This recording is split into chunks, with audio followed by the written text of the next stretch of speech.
Welcome to the Life Support Podcast with your hosts, Michele VanDusen and June Colson. A couple of clean comedians here to support each other and others through comedy's wacky and winding roads. They'll talk about highs and lows and some traumatizing shows. So get ready, get set, let's go!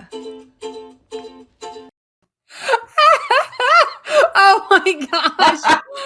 Welcome to the Laugh Support Podcast. I'm your host, June Colson, here with my co-host, Michele VanDusen. Is that your sharp teeth? It's disgusting. Oh my gosh, someone stole something from the dentist office.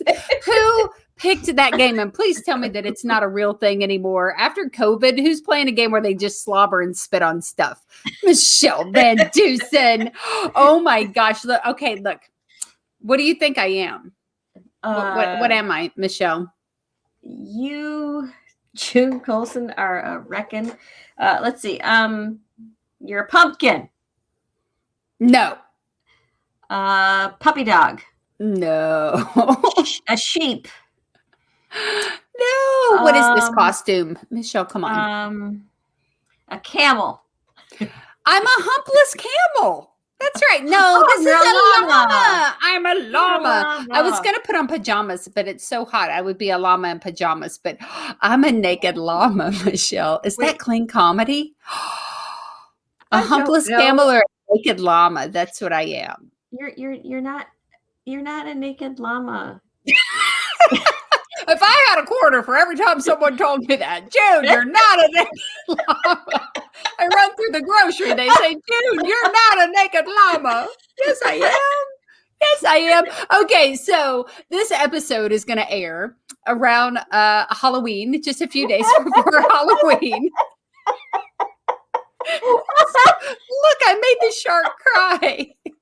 So for our listeners and not viewers, I am in a llama costume and Michele has a shark head on. So I'm just excited because Michele is not a fan of the old Halloween, and I get it, and that's fine. But Halloween is always really fun for my family. Like, I have a stack of costumes beside me. I could have been a llama. I could have been a contender. I could have been a llama. Taco. I could have been a taco. I could have been bacon. I could have been a cheeseburger. I could have been a bottle of ketchup. I could have been a giant chicken. I had options. I'm just saying. But Michele liked the now Reggie. Hold on. Come here. Get up here, Reg. Come here. Reggie, come here. Come here. Get up here. I want to see what Reggie thinks about it. Oh my God. Oh, Reggie. Can you see him? Reggie. Yes. Reggie. You see him. Say hi to the llama. Reggie. Reggie. The dog isn't dumb. Do you like the llama? No, he doesn't like the llama. Okay, so oh yeah, did I say welcome to the Laugh Support Podcast brought to you by the Hot Breath Comedy Network? I don't know. Michele's playing with her hat. It's oh, hot breath. They're going to be like, you know what? Please just stop even mentioning us anymore. All right. So it's going to air around Halloween, and we want to talk about spooky things. What scares comedians? Okay, so Michele, First off, it's costumes. Wait, costumes. It's Miss Shark. Michele, you took your hat off. That's not right. Put your hat back on. Fine. You know what? You're that lady. You're that friend that I had who is like, yeah, everybody's dressing up. And then I showed up as a white naked llama and I was the only one in a costume. There. Is that good? It looks good. Okay. So things that are scary for comedians. Costumes. Costumes are scary for comedians. Why would a costume be scary? Costume parties? No, like if you start off with a character and then you have to be wearing a costume every single time, like let's say you just start off and you're just trying to do it kind of more, you're using the costume more as a prop versus who your voice is, then I think it's kind of scary because then you always have to fall back onto that. And what I mean by that, so early on in my career, yes, I was working with Susan Dale and Billy, I cannot think of his last name right now. I'll just say Smith. I can't think of his last name. And so we were out in LA doing a project, and part of what they requested of us, they said, oh, make sure you come in costume, the thing that you auditioned in. And I was like, oh, because I knew that we grew from our audition and we got funnier and had better stuff. Yeah. But all they wanted was to see the costumes. And it was like, so what was the costume? We were fruit. So like Fruit of the Loom, like the underwear people? Yeah, an orange, an apple, like a tomato, a banana kind of thing. But is tomato a fruit? Yeah, I don't know. Scientifically, yes. It was an apple. Scientifically, a tomato is a fruit, but culinary-wise, it's considered a vegetable. Just, the more you know. So costumes, yes. Yeah. That could be scary. Like, yeah. Yeah. Especially if you're wearing the costume and then COVID hits or something. And then a few months later, after you've eaten your way through your household and your neighbors, you don't fit then in. You can't fit in your costume. Do you know a lot of comedians that wear costumes? I don't know any that wear costumes. I've never seen any. So maybe it's just scary if people, maybe. But yeah, costumes could be scary. Performing at a costume party could be scary. It could be scary. I think what can be scary for comedians are the outdoor shows. That's scary and boo, and it's no fun. And why the outdoor shows? What's the scary part about outdoor shows? Okay, for me personally, the goat incident of 2012 is seared in my brain forever. If you've been wearing a shark hat, a costume, if that goat saw a shark, it would have never come on stage with you. That's what I'm saying. I don't know. I think it just came up when I'm kidding. No, because the goat is a baby kid. Anyway. Yes. Oh. I got it. Maybe a baby llama's a kid. I don't know what a baby llama is. I think I'll Google. Keep talking. I'm just gonna call it just a little spit. Llamas can Google. Llamas spit a lot. No, so part of the outdoor events is the weather, and then also when you're on stage and you're doing your comedy, your voice has to travel across, the park or wherever, and so punchlines don't hit the audience till way later, and kids are always running around, and so your timing is off, it seems like. So I've had a rainstorm happen, and I've had an animal come up on stage. But not a llama? No, it was a goat. And I don't like outdoor events, but guess what? I'm going to be doing another outdoor event coming up soon, in 2 weeks, out at the Funny Farm. Will it be after this airs? No, it'll be right before this one airs. So you missed it, people. Sorry, you missed it. Yeah. Okay, which leads me to something else that's scary for comedians is missing a show. Oh, thunder. Michelle's got a storm going on behind her. Missing a show is scary. I wish we had the scream sound effect. Missing a show. Okay. So recently I messaged a pretty prominent comedian, pretty let's just say she's extremely accomplished. And I text her and I was like, hey girl, I'm coming to your show tonight. And a little bit later, I got, what show? Exclamation point. Do I have a show tonight? And I was like, in Louisville? And she replied, oh no. And then I go and I was like, well, maybe I'm crazy. And then I look and the show, I messaged her in August, and her show was in September. So I was a month early. You were Yes. early instead of But being late. she completely had like a pain. She's like, you scared me to death. And there was a group of us comedians that were on like a Zoom call. And I was talking about how I had scared her that day. And I was like, I was telling her I was coming to her show tonight. And I'm telling you, every comedian in that room was like, oh, that's my biggest nightmare. That's what I'm so afraid of. I'm so scared. And it doesn't matter. You can have it on your calendar and your phone. You can have it on your calendar on the wall and all of that stuff. But it's like that reoccurring dream that you had in high school that you showed up and they said, here's your test, and you never studied and you weren't prepared. For a comedian, it's that reoccurring dream of, I missed a show. I was supposed to be at a show today. Have you ever actually missed a show, Michele, or almost missed a show? I don't recall. Well, I almost did. So the outdoor show, right? And the rain came down. So then instead of going straight to the church, because they were going to move it into the church, we ended up over at McDonald's because Dina O'Hara was with me. Yes. And she was wearing white that night. Oh no. So we were in with the dryer just trying to dry clothes. We need the scream sound effect for that.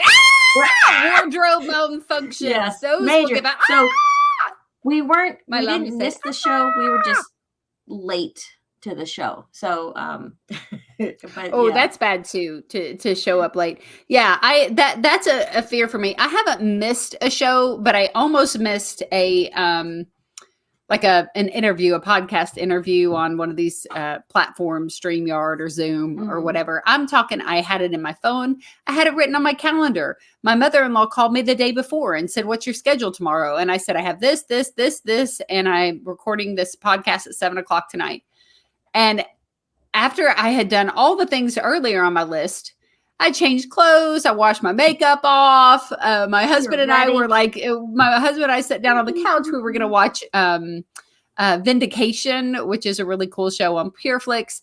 And so we were about to watch an episode of that. And I was like, oh, I have an interview in 15 minutes. And I had to run to the bathroom and just throw some makeup on, change out of my ratty t-shirt and but I was like, how did I almost missed that? I had it in my phone. I had it on my calendar. So yes, that's a reoccurring. I think if nightmare. You show up late like that again, I think you should just skip the whole putting makeup on. Just come as a naked llama. Oh yeah, I'm just saying because this suits you. Yeah. Well, that's true. If this was a costume that covered my face, I would go with no makeup. But do you think llamas wear pink lipstick? If they picked lipstick, would it be pink? If it's a girl. Oh, yes. Well, it's a humpless camel, so it would probably be a girl. Okay. So that's not what you are. I'm a naked llama. I'm naked and free. I've always wanted to be a naked llama. All right, Michele. So that's our show. Thanks for listening. I got a question for you, Miss Shark. Okay, here's you're a shark, so I want to do some stupid shark jokes. What kind of shark is always gambling? A card shark. I'm going to tell you. That's too easy. That was too easy, and you were going to think gambling. Well, okay. Okay, sure. 2 answers. Oh, so what did you say was the answer? What was it? A card shark. A card shark. Okay. All right. Hang on. Llama. Yes. Who reads a lot is wool first. But what if I'm an illiterate llama? What are you going to call me then? It says who reads a lot. I know, but what about the opposite? If it's a llama who's illiterate? You're the naked llama in the pajamas. You don't have a job. But I wouldn't be in my pajamas if I'm naked. You're so confusing me. Okay. This is so stupid. Why do sharks live in the ocean and not in the sky? I get it now. Because the sky is jets territory. Do you get it? Take a second. Sharks and jets. The sharks and the jets. The sharks and the jets. I don't know the song. Okay, do another llama joke. A broker llama usually goes to Wall Street to work. You're supposed to ask a question. Where does a No. broker llama go? To Wall You Street. You don't know how jokes work, Michelle. You told me we were doing puns. You didn't tell me we were doing jokes. Okay. Oh, this is so goofy. Oh, why did the shark cross the Great Barrier Reef? To get to the fish. To get to the other tide. You're gonna poke your head in here. We're recording an episode. This is my son. This is the Halloween episode of Laugh Support Podcast. Hello. So my he dog, can't hear anything. my dog Yeah, has I been can on hear here, and He can't hear anything. well, I just ask came him. to say happy Ask- birthday, Mom, Oh, because it's your birthday. Did you forget about that? I It's think you already forgot been her about birthday. My birthday was last episode. It was 2 Well, episodes ago. today, Your birthday was 2 physically, is your episodes ago. birthday. Your son is 30. late. Your son's late to the party. Just hang out in the living room for 15 minutes. 15. I'll be right there. Oh my goodness. Never mind the You podcast we're doing. Let's just we're gonna handle family situations right here. Yeah, there's food. Okay. All right. Okay, wait, what was the last? Who? I don't know. Who Why did we go to the Barrier Reef? to get to the other tide, Michelle. Get back with other me side. here. Okay. All right. Who Wait. who in the shark community was their 1950s favorite actor? Who was in the 50s? Who did sharks love? I don't know. Shark Hudson or Dorsal Ooh. Day. Dorsal Day. You get it? So stupid. Okay. So here's my question. Okay. Why did the llama feel extremely irritable and itchy? Probably had fleece. Like fleas, but fleas. Okay. This costume might have fleas. It's been around for a long time. So It kind of has a smell. why did the llama start writing an advice column? I don't know why. Because it was really good at solving dilemmas. Like a dilemma, but See a how dilemma. I'm having to come up with a question now. Okay, and then there was one other. What do you call a llama who's covered in lights? A llama and lights. I don't know what. Illuminated. He was illuminated.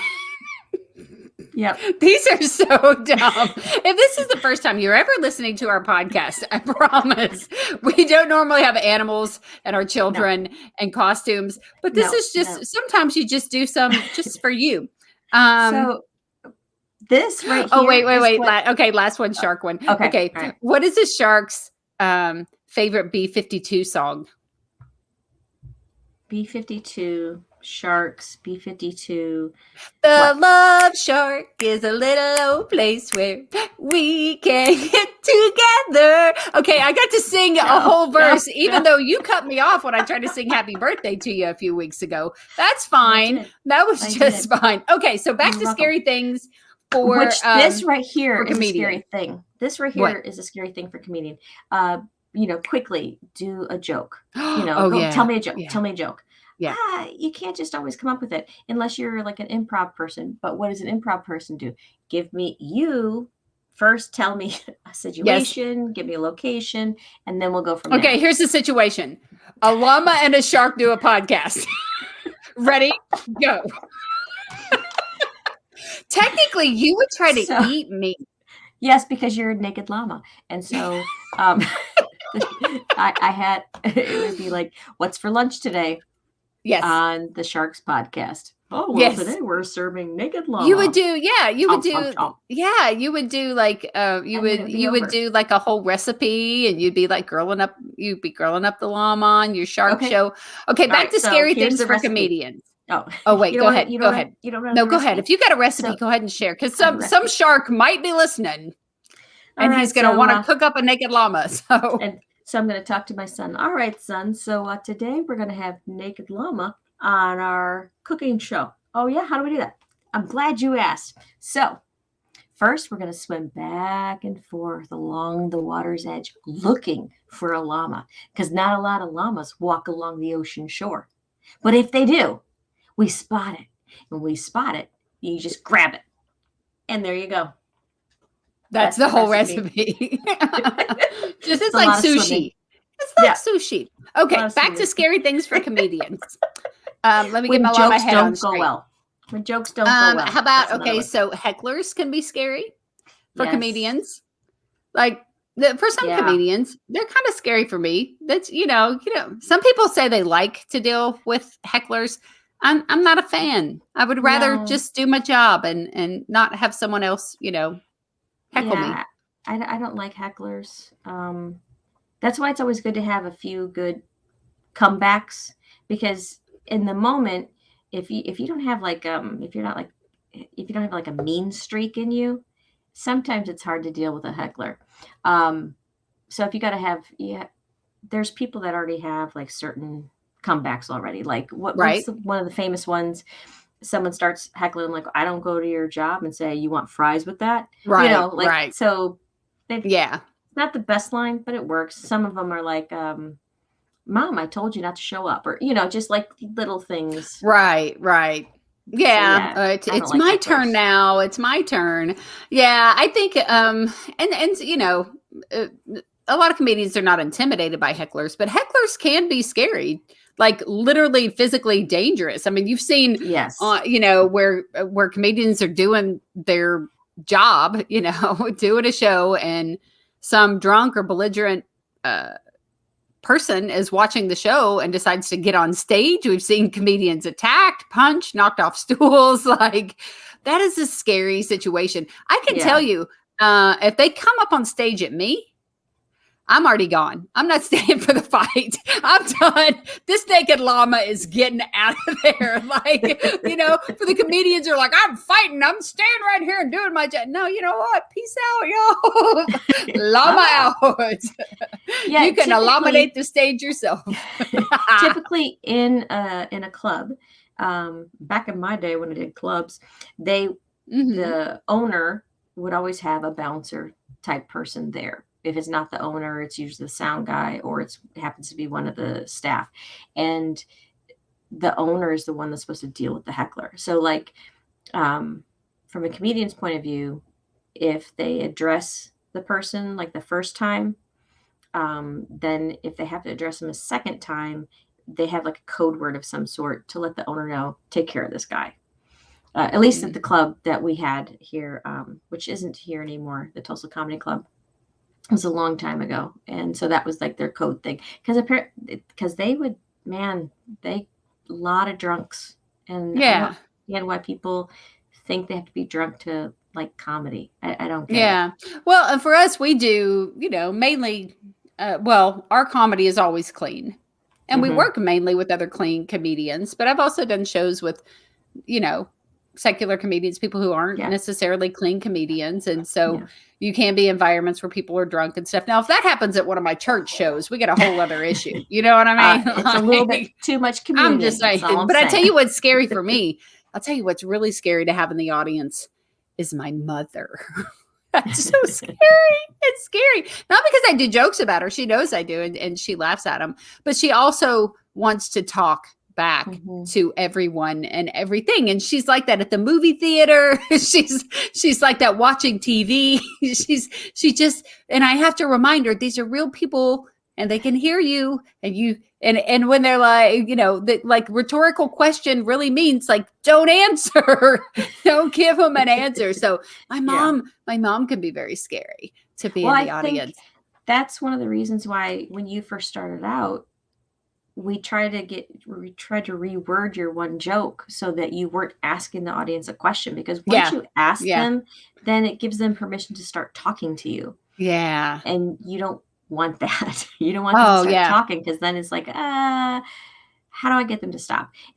Another good point to get a heckler to stop talking or whatever, like, look, buddy, it seems like you really want to be up here on stage. Tell you what, Wednesdays we have open mic. Come on back, sign up. We'll see you then. You try to. I just cry. I just don't want to hear you talking right now. And then the audience goes, oh, and they look at him all like a bad guy. And you need to get him out of here. And then I think nowadays, everybody take off your masks, turn around, cough on him. Okay, all right. Yes. Now, like I mean, no one wants to see a naked llama cry, No. It's like, we got to stop this madness. I don't know. Okay, hotels. Those Oh, can be scary. Okay, do the scream yes. sound. Hotels. Okay, hotels. I stayed at a hotel that I call the murder motel because literally someone was murdered in this motel. Like murdered in this motel. But I was While you were there. well, according to my statement on the witness stand, I didn't see nothing. Well, but you did say, "Well, I killed at my show." They're like, I "Aha, we did. knew it was you." Yes, that's it. I killed at the show, but no, like I mean, I had to stay at a hotel where I scooted the dresser over to the door and literally just was awake all night long, walking through when I came into the room, I was walking through clouds of, marijuana smoke and there was, some really shady stuff going on in front of the hotel. And my husband was like, just really leave. hungry, Just weren't you? yeah. I was like, my husband was like, you just need to leave, because I was traveling by myself. And I've heard guys talk about some scary situations, some scary hotels and stuff that they've been, that they've stayed in. But it can be even scarier as a woman traveling by yourself and stuff. I know, we have a friend, a comedian who I think she just got her black belt or something in Taekwondo and has been very public about the fact that she started taking these martial arts after she was held at knife point and I think had her purse stolen and all that stuff while traveling, while doing a show. So that legit can be extremely scary when you're a comedian. Some of the unknown places you're traveling, when other people put you up in a hotel. But here's the deal, Pickle. That murder motel, my husband booked it. He was trying to get rid of his little llama. I really think something went wrong when the person who you're doing the show for, when you call and tell them where you're staying and they go, so listen, make sure everything's locked up in your car. If you're too afraid to stay, just give me a call. You can sleep in my basement. And I'm like, oh gosh, what's my choice? A stranger's basement or the murder hotel? Right. So I took my chances in the murder motel. But I was just talking to a veteran comedian. He's been doing comedy over 35 years. And he was talking about like calling the desk at a hotel in New York or something when he, first started out. And he was like, there are like 10 cockroaches in my shower. And they're like, oh, okay. You need anything? And he's like, there are cockroaches in my shower. And they were like, you're just lucky it wasn't a rat. And they hung up on him. So hotels, have you stayed at a scary hotel? Yes and no. So when we were traveling, it's not so much scary, but it's just dirty. Like things aren't working. Like that's the kind I don't like. I think we're creeped out about bed bugs and things like that. So there's a scary hotel just a few blocks from our house. Like it's not a good part of town. Just up the road. I would never stay over there. Motel 6 leaves its light on because it's just scary. Yes. Just saying. Yeah. It's just. Okay, so the last scary thing that I think causes a scream in all comedians is going blank, freezing up, and completely losing your train of thought. Michele, that's a screamer. Oh, I was just a scream. I blanked out. That's okay. The llama did it.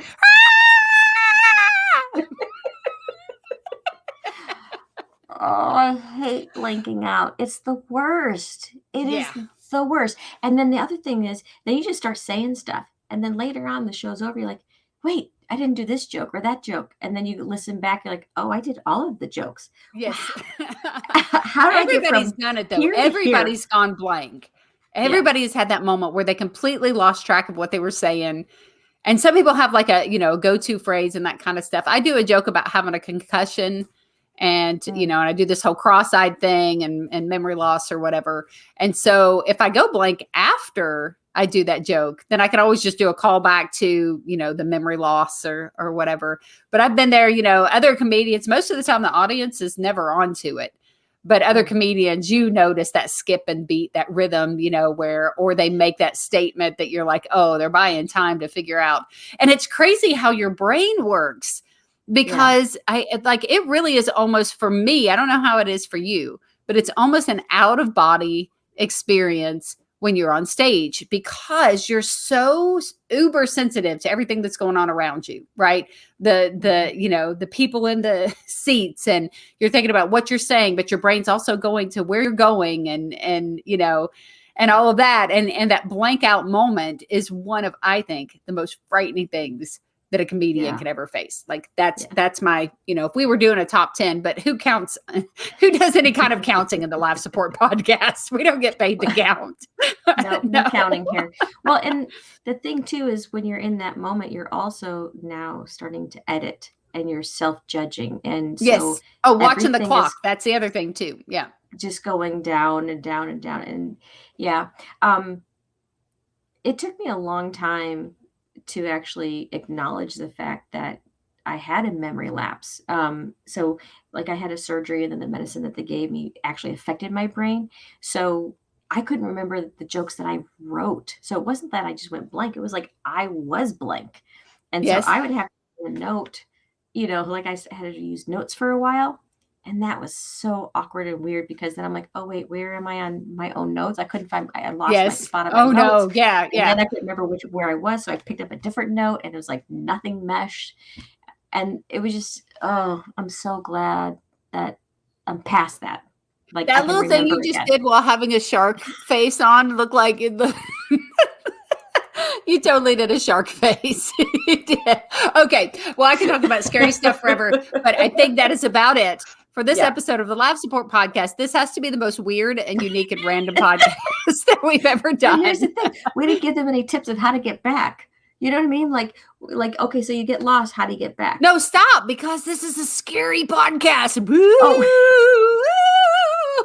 We've just told them the scary story. We're not going to, we can't tell them how to get out of it, and then it wouldn't be scary anymore. So maybe we'll do that in another podcast, or we probably already have. Who knows? I don't know. Michele VanDusen, that's it for this amazing Halloween episode. I got you to put on a shark hat, even though you don't like Halloween. This is the control the naked llama has. Okay. If you want to check out our podcast, if you're listening, you can basically listen on any platform at all. But if you would like to see the naked llama, first of all, pervert, what do you mean you want to see a naked llama? That's shame on you. But if you would like to see the naked llama, whoa, in all its glory, and the shark face, you can see us not only on YouTube, the Live Support Podcast on YouTube, but you can also check us out on Roku TV, right? At the Creative Motion Network. You can find us there. We are in, what are we in? Oh, the talk and information category. Right now we're in like the newcomers, the new additions, but sorry, I'm getting, my face is getting eaten by this llama. Okay. So, and llamas wear earrings, just in case you didn't know. Okay. So check us out, YouTube, Roku. Thank you for listening to us. I am Junebug the llama, here with my amazing friend, Michele the shark VanDusen. Jesus and Junebug loves you. Tell them goodbye, Michele. Goodbye, Michele.